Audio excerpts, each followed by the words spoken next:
u obitelji Škrnjug, tata je zaslužan za glazbene gene. Ja sam Vjekoslav Škrnjug, dolazim iz Vuđaka, to je pokraj Našica.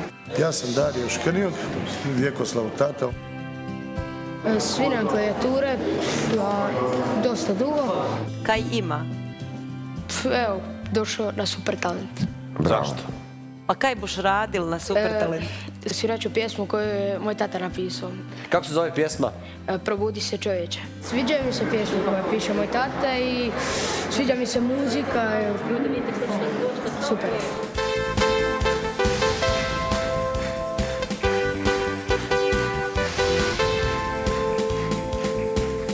Na ovom mrtvom svijetu postoji jedna ulica, u njoj nekoliko bijednih kućica.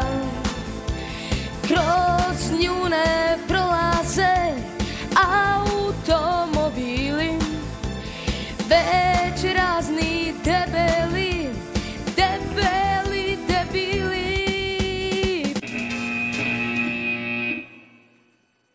Nisam ja predložio Vjekoslavu pjesmu, nego on je čuo tu pjesmu od mene malo, aj tata nauči me tu pjesmu, ja bi to svirao i tako je došao, prijavio bi se na Super Talent. Je li možda moguće da tvoj tata isto dođe van? Gdje je tata? Tata, dođite. Da čuje i tata isto, pa nije Vjeko tu ni zaslužan, ni kriv. Može, nema problema.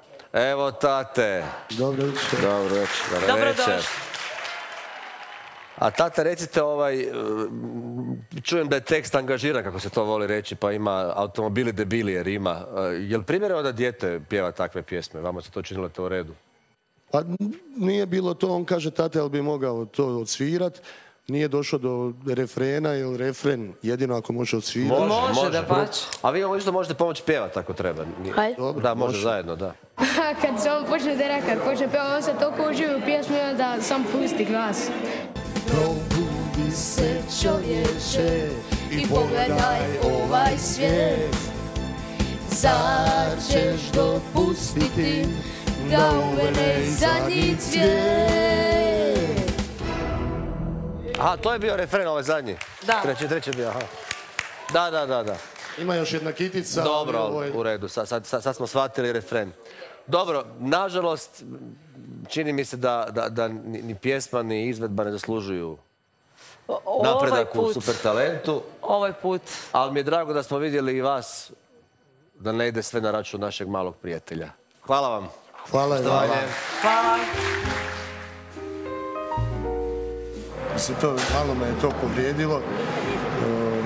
Onda sam zamolio da li može refren saslušat. Na kraju sam ne otpjevam ja, nisam ni ja više mogao. Trubnio, treba je saslušati možda pjesmu do kraja pa bi vidio da su riječi i poruka da je dobro.